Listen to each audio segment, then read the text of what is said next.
आइए प्रिय मित्रों, मैं आपका जाना पहचाना विनोद देहाती अनमोल कहानी यूट्यूब चैनल के सौजन्य से आप लोगों तक पहुंचा रहे हैं। बहुत अच्छी कहानी जिसमें दर्शाया जाएगा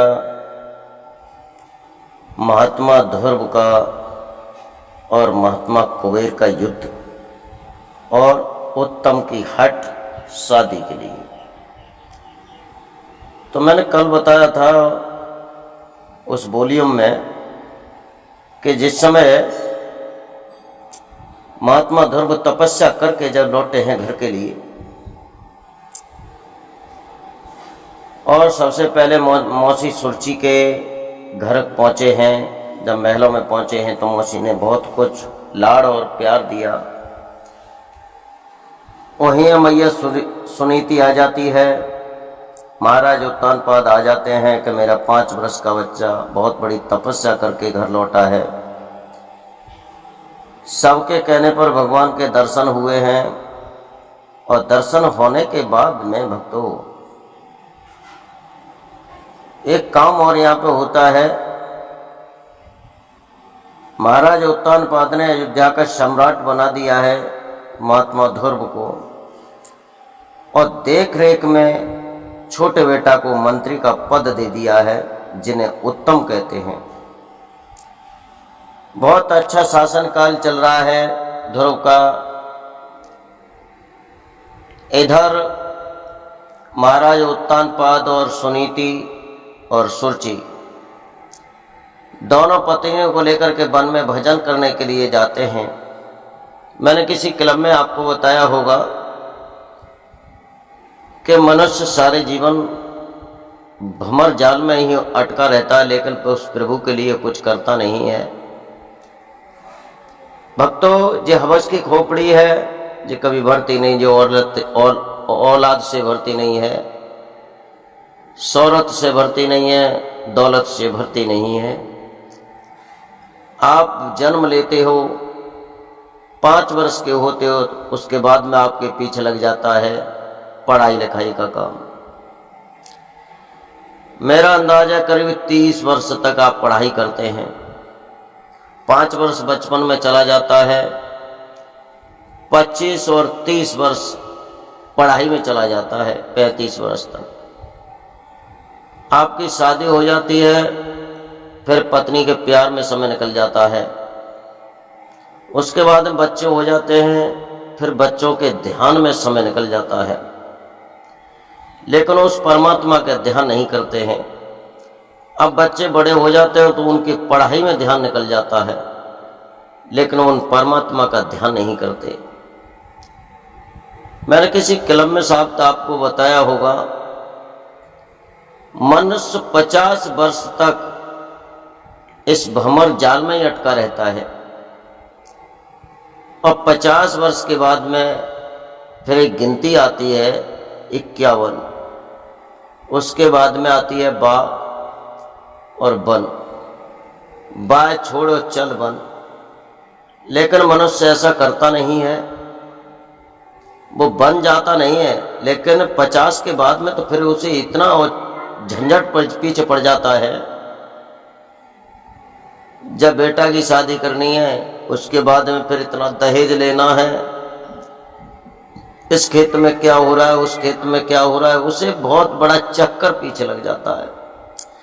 अपने शासन में इतना चक्कर पीछे नहीं पड़ता जितना बच्चों के शासन में, और फिर बुढ़ा हो जाता तो और ज़्यादा हाय हो जाती उसे। अब क्या करूं मैं, कैसे करूं मैं, रोटी नहीं खाता, चला नहीं जाता, उस पर दिखता भी आंखों से नहीं है, मुंह में दांत नहीं रहते, फिर भी काँव काँव काँव काँव लगा रहता। अरे भाई, जब तेरा शासन खत्म हो गया तो तू साइड पकड़, लेकिन वो नहीं पकड़ेगा, तुम्हें पकड़ा देगा। और जब मनुष्य इतना बावरा हो चुका है, इतना पागल हो चुका है कि 50 के भी बाद में भगवान का भजन नहीं करता, अपना ही भजन करता, अपने बच्चों का भजन करता है। तो मेरा निवेदन है सभी से, जब बच्चे काम करने योग्य हो जाए, घर संभालने लोग योग्य हो जाए, तो आप अपने कार्यशाला की जो चाबी है तुम्हारे हाथ में, उसे सौंप दो बच्चों के हाथ में। क्योंकि जिम्मेदारी तो तुमने 50 और 55 वर्ष तक निभाई है, अब जिम्मेदारी का काम बच्चों के हाथ में छोड़ दो। अब तो उस ध्यान करो उस परमात्मा का जिन्होंने हमें जन्म दिया है मनुष्य का। भक्तों, वैसे मुझे नहीं कहना चाहिए, नहीं, मनुष्य में और सूअर के जन्म में बिल्कुल भी अंतर नहीं होता। और आप बताइए, क्या मनुष्य जीवन और एक बारह जीवन में कितना अंतर होता है? किसी को हमने चलते पूछ लिया, भैया तुम्हारी शादी हो गई? हाँ हो गई। क्या बच्चे हैं? कहने लगा 2 बच्चे हैं। हमने कहा बहुत अच्छा, हमारा आशीर्वाद है कि आपके बच्चे लंबी आयु, लंबी विद्या उन्हें मिले, लंबी आयु मिले, हमारी तरफ से हम आशीर्वाद देते हैं। कहने लगा हमसे वो व्यक्ति, महाराज हमने बहुत तपस्या की, बहुत भजन किया है, तब 2 बच्चे हुए हैं। मैं बड़ा चक्कर में पड़ गया, ये व्यक्ति क्या कह रहा है कि बहुत भजन किया है तब बच्चे हुए हैं। मैंने कहा भाई कितने साल में 2 बच्चे हुए हैं? उसने बताया 5 वर्ष में 2 बच्चे हुए हैं। मैंने कहा चलो ठीक है, आपने 5 वर्ष में इतना भजन किया तब बच्चे पैदा हुए। सुवरिया ने कितना भजन तुमसे ज्यादा किया होगा तो 12 बच्चे पैदा किए। मान लो 5 वर्ष में तुमने भजन किया तो 2 बच्चे तुम्हें प्राप्त हुए, और सुवरिया 1 साल में ही 12 बच्चे पैदा करती है। कितना भजन करती है? फिर तो तुमसे भी ज्यादा है। अब वो आदमी कहने लगा, अरे साहब तुम तो कथावाचक हो, तुम बात को बहुत पकड़ते हो।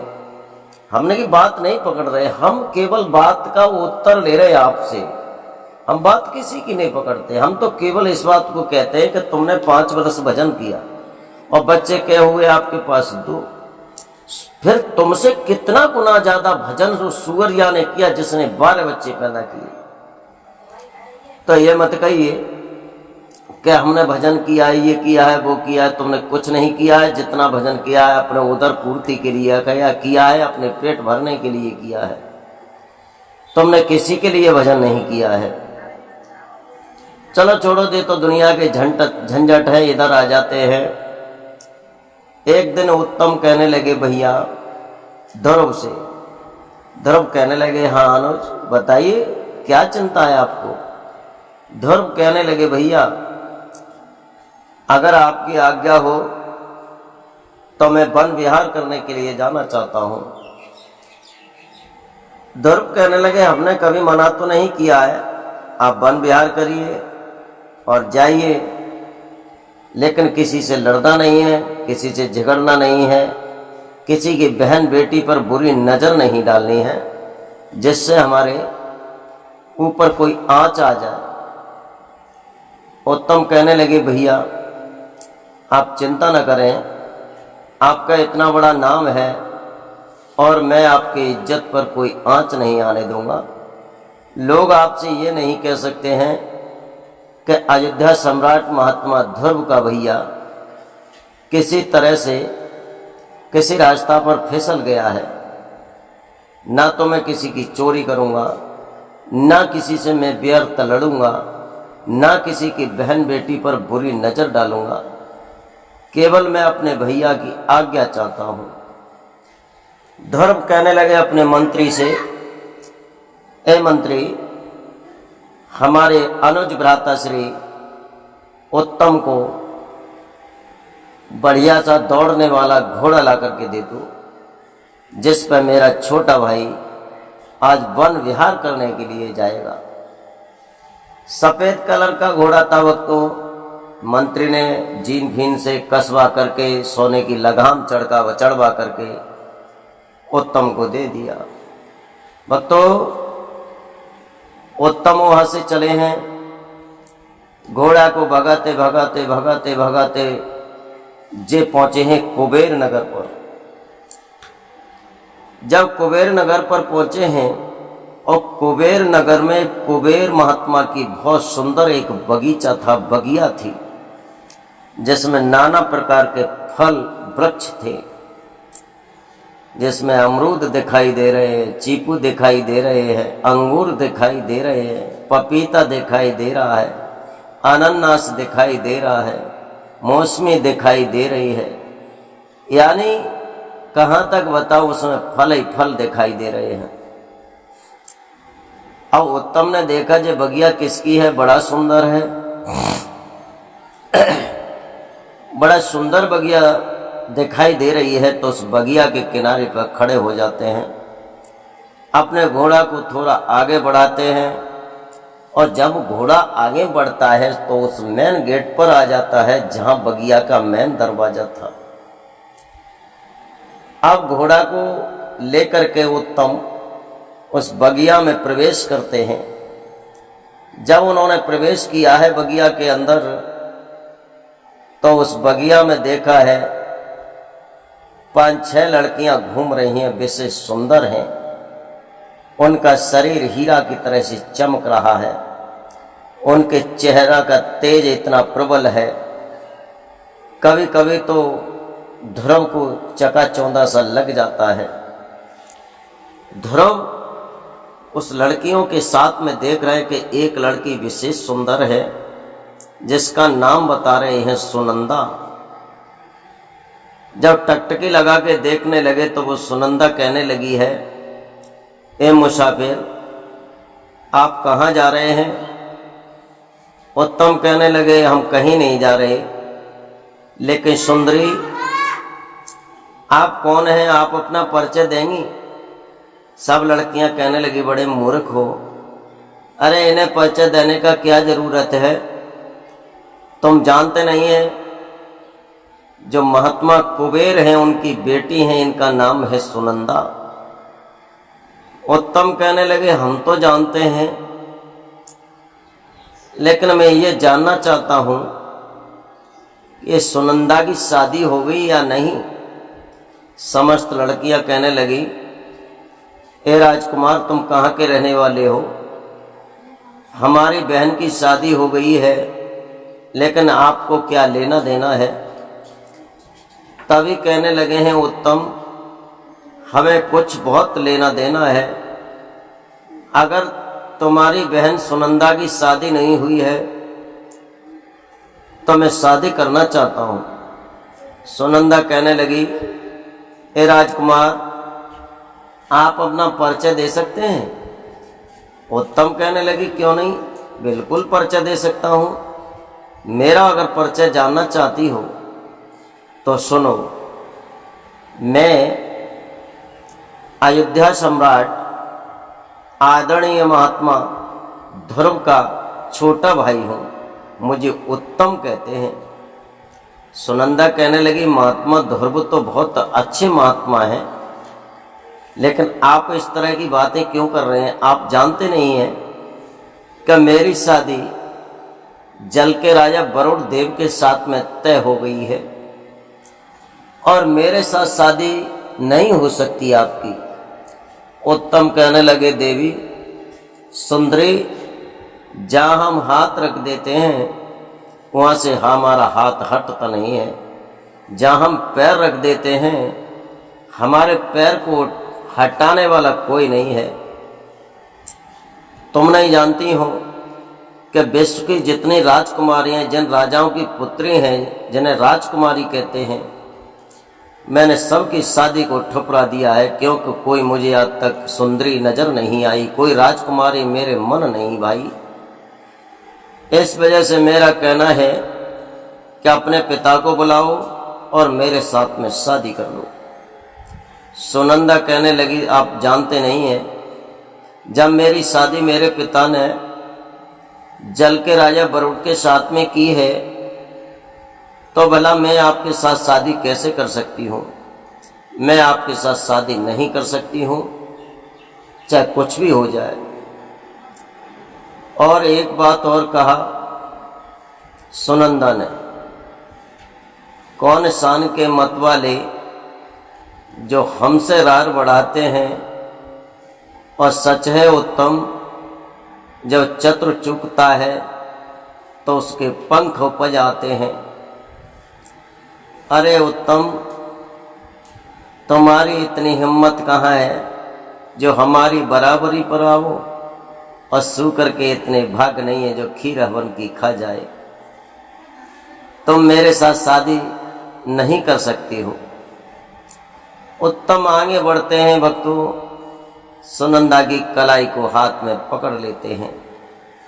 कुछ लड़कियां भाज करके जाती हैं, महात्मा कुबेर से जाकर के कह देती हैं। महात्मा कुबेर से कहा, महाराज, एक अयोध्या का जो सम्राट हैं महात्मा ध्रुव, उनके छोटे भाई हैं उत्तम, और तुम्हारी बेटी की कलाई उन्होंने अपने हाथ में जबरदस्ती पकड़ ली है और बार बार शादी के लिए हट कर रहे हैं। कुबेर कहने लगे, उस उत्तम की इतनी ताकत है जो मेरी बेटी की कलाई हाथ में पकड़ ली है, उस जानता नहीं है कि किसकी कलाई हाथ में पकड़े हैं। भक्तों, बहुत से जवान लेकर के और महात्मा कुबेर ने उस बगिया को घेर लिया है। ललकार मारे, ए उत्तम, मेरी बेटी का हाथ छोड़ दे, न वरना मैं तुझे मौत के घाट उतार दूंगा। उत्तम कहने लगे, बुढ़े, तेरी अकल बोरा गई है। अरे तुम पागल हो गए हो। अब मेरी इच्छा है कि तेरी बेटी के साथ में मैं शादी करना चाहता हूं और तुम मुझसे मना करता है। कुबेर ने बहुत कुछ कहा, लेकिन वो नहीं माने तो दोनों में यहाँ पे युद्ध शुरू हो जाता है। जब पैतरा बंद के और कुबेर ने भाला धर के मारा है। भक्तों, एक और बात बताऊं मैं आपको, साथ ही साथ आप सुनते हैं हमारे इस कहानियों को, इन कथाओं को, और मुझे मालूम है कि बहुत प्यार करते हैं, बड़ा दुलार करते हैं। चूँकि सुनते हैं आप तो मुझे मालूम पड़ जाता है कि हमारी कथा को आप प्यार करते हैं, सब्सक्राइब भी करते हैं, लाइक शेयर भी करते हैं। लेकिन मेरा आपसे ये निवेदन है कि अगर आपको कहीं पर कोई त्रुटि मालूम पड़े या गलती मालूम पड़े, थोड़ा हमसे संपर्क करें कि हम भी जान जाएंगे कि हम यहाँ पे गलती कर जाते हैं। तो मुझसे हमसे संपर्क करने का एक मेरा नंबर है जो मुझसे आके टकराएगा। Mobile number 9548 770 762। इस नंबर से हमसे बात हो जाएगी। और जहाँ भी आपको त्रुटि मालूम पड़े, गलती मालूम पड़े, तो मुझसे संपर्क कर सकते हैं। जब पैतरा बंद करके और महात्मा ध्रुव के भाई उत्तम की तरफ जब भाला मारा है महात्मा कुबेर ने, उत्तम हट नहीं पाते हैं और छाती में आकर के भाला लगता है, पीठ में होके पार हो जाता है। एक चीख मारते हैं, अरे भैया, ये कह करके जमीन पर गिर जाते हैं। उत्तम का देहांत हो जाता है, उत्तम मर जाते हैं। महात्मा ध्रुव अपनी बेटी को लेकर के अपने महलों के लिए रवाना हो जाते हैं। लाश पड़ी रह जाती है। किसी ने जाकर के सूचना दी है महात्मा ध्रुव को कि तुम्हारे छोटे भाई उत्तम का वध कर दिया है कुबेर नगर के कुबेर महात्मा ने। ध्रुव को इतनी गुस्सा आई। गुस्सा शांत करने के बाद में विशेष विलाप करते हैं, मंत्री उन्हें समझाते हैं। फिर ध्रुव के दिमाग में एक बात आती है, इस महात्मा को तो मैं सबक सिखा के ही मानूंगा। बहुत बड़ी सेना को लेकर के जाते हैं और कुबेर नगर को घेर लेते हैं। ललकार मारते हैं, ए महात्मा कुबेर, बाहर निकल के आ। तो जानता नहीं है मेरे भैया का वध करने के बाद में तू चैन की नींद नहीं सो सकता। अगर तुम में बल है तो आज मेरा सामना कर। अब भक्तों यहाँ तक बताते हैं, श्री सुखदेव जी बता रहे राजन परीक्षित, महात्मा कुबेर ने बहुत बड़ी सेना सजाई और उत्तम के मोहरा पर आकर के खड़े हो जाते हैं। इधर से तो ध्रुव अपने इष्टों का अभिनंदन करते हुए बाण को मारते हैं, उधर से कुबेर महात्मा भाला मारते हैं। युद्ध चलते चलते करीब करीब तकरीबन 6 घंटा बीत गए। ना तो ध्रुव हार मानते हैं और ना महात्मा कुबेर हार मानते हैं। और वीरता का यही परिचय होता है, कोई किसी से हार ना माने उसे वीरता कहते हैं। और रण क्षेत्र में अगर मर जाए लड़ते लड़ते उसे वीर गति कहते हैं।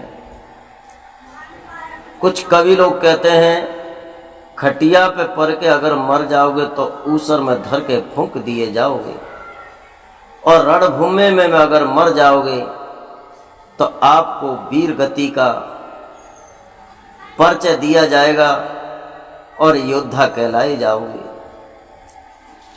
और ना तो महात्मा कुबेर पीछे हटते हैं और ना ही पीछे ध्रुव हटते हैं। महात्मा कुबेर को जब गुस्सा आती है, और जब गुस्सा आई है तो उन्होंने ब्रह्म शस्त्र उठा लिया। इधर अयोध्या सम्राट महात्मा ध्रुव ने भी ब्रह्म शस्त्र उठा लिया। दोनों को जब छोड़ने को होते हैं, सभी देवता जाते हैं। ध्रुव के बाबा जो आकाश मार्ग में देख रहे थे, जिनका नाम था महाराज मनु, मनु से जाकर के कहने लगते हैं, ए महात्मा मनु, अपने नाती को समझाइए, अगर उसके हाथ से छूट गया ब्रह्म शस्त्र और इधर महात्मा कुबेर के हाथों से छूट गया तो भूमंडल जल के राख हो जाएगा। हमारा आपसे विशेष निवेदन है। बतो महात्मा मनु आते हैं, आकर के ध्रुव से कहते हैं, ध्रुव तुम महात्मा होते हुए आपको ये शोभा नहीं देता कि एक महात्मा पर हथियार उठा रहे हो, और वो भी ब्रह्म शस्त्र। ध्रुव कहने लगे, बाबा मैं कभी नहीं उठाता, लेकिन मेरे छोटे भैया उत्तम का इस महात्मा ने वध कर दिया है। बताओ। जाकर के महाराज मनु ने कहा, एक कुबेर, तुमने मेरे छोटे नाती का वध कर दिया है, आपको इतना भी शऊर नहीं है, इतनी शर्म नहीं आती। युवा था, बच्चा था, आपसे उम्र में बहुत छोटा था। कुबेर कहने लगे महात्मा मनु से, महाराज मैं तो नहीं उनका वध करता, लेकिन मैं विवश हो गया था। कौन सी नीति है आपके नीति शास्त्र में? ये नीति है क्या पराई बहन बेटी के ऊपर प्यार के इस तरह से डोले डाले जाएं और जबरदस्ती उसकी कलाई पकड़ी जाए? तो मेरी जगह पे आप होते क्या करते? महात्मा मनु ने फिर सम्राट ध्रुव से कहा, ध्रुव आप इतना बढ़िया शासन चला रहे हैं, फिर भी आप अपने भाई को नहीं रोक के रखा। अपने भाई को तुमने नहीं सिखाया कि पराई बहन बेटियों पे प्यार के डोरे डाले जाते हैं या नहीं। तुमने अपने भाई की शादी क्यों नहीं की, जो कुबेर की बेटी का हाथ आकर के पकड़ लिया? ध्रुव कहने लगे, सम्राट अयोध्या सम्राट ध्रुव कहने लगे, बाबा मैंने अपने भाई की शादी के लिए बहुत राजकुमारियों का वर्णन किया, लेकिन किसी को राजी नहीं हुआ।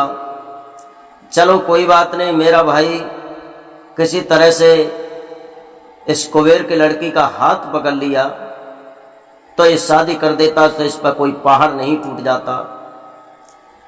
अब मनु महाराज ने जाकर के कहा, ए कुबेर, तू अपनी बेटी की शादी मेरे नाती के साथ में कर देता तो कोई मुसीबत नहीं आती। इस तरह से तूने मेरे नाती का वध कर दिया है। तू जानता नहीं है मेरा नाती कितना बलवान है। ध्रुव एक ही बाण में तेरे उस कुबेर नगर को नष्ट कर देगा। कुबेर कहने लगे, महाराज मैं तो कर देता, लेकिन ये तरीका सही नहीं है। अब जाकर के मनु महाराज कहने लगे हैं, ध्रुव तुमने गलत किया है। अरे इस तरह से कोई शादी कर देता है जो तुम्हारे भाई ने, और कुबेर की बेटी का हाथ पकड़ लिया। ध्रुव कहने लगे, बाबा अगर ये शादी कर देता तो मेरा वंश इस कुबेर महात्मा के वंश से कदापि कम नहीं है, हमारा वंश इसके वंश से किसी बात में कम नहीं है। अगर ये शादी कर देता तो कोई मुसीबत नहीं आ जाती। जाकर के कहने लगे कुबेर, जब महाराज मनु ने कुबेर से कहा, कुबेर हमारा वंश तुम्हारे वंश से किसी बात में कम नहीं है, तुम अपनी पुत्री की शादी मेरे नाती के साथ में कर देते तो ये खून खराबा नहीं होता, आज मेरे नाती की जान नहीं जाती। कुबेर कहने लगे, मैं तो शादी कर देता, लेकिन मेरी बेटी की शादी जल का देवता जो वरुण है उसके साथ में तय हो गई है, तो मैं कैसे कर देता। मनु महाराज कहने लगे, बात तो तुम्हारी भी सही है, जब एक जगह शादी तय हो गई है तो दूसरी जगह नहीं हो सकती।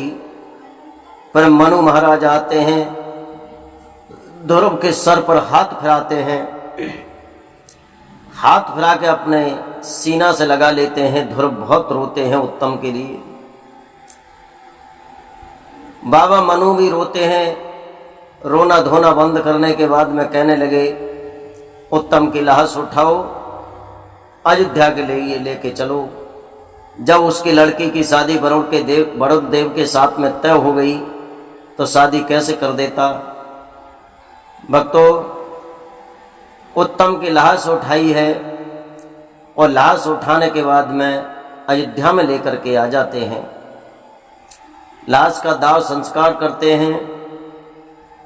13 दिन तक इन्होंने बड़ा अपने भैया का शोक प्रकट किया है, संवेदना व्यक्त की है।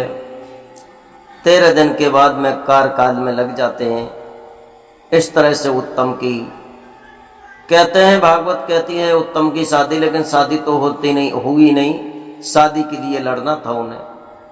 इस तरह से उत्तम का वध हो जाता है और उत्तम की लाश उठा करके उसका दाह संस्कार अयोध्या की सीमा में कर देते हैं। और आपको कैसी लगी है ये ध्रुव की कहानी, उत्तम का विवाह। मैं अपनी वाणी को यहीं पर विराम देता हूँ, आपका ज़्यादा समय ले लिया।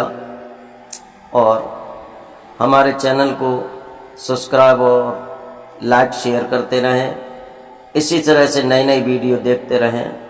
हमें मालूम है आपको बहुत अच्छा लगता है, जब अच्छा नहीं लगता है तो वीडियो हमारी चलती नहीं, हमें दिख जाता है हमारी वीडियो चल रही है, हमें बड़ा लार मिलता है, बड़ा दुलार मिलता है, बड़ा प्यार मिलता है। आप यहीं पर विराम देते हैं, फिर आप दूसरी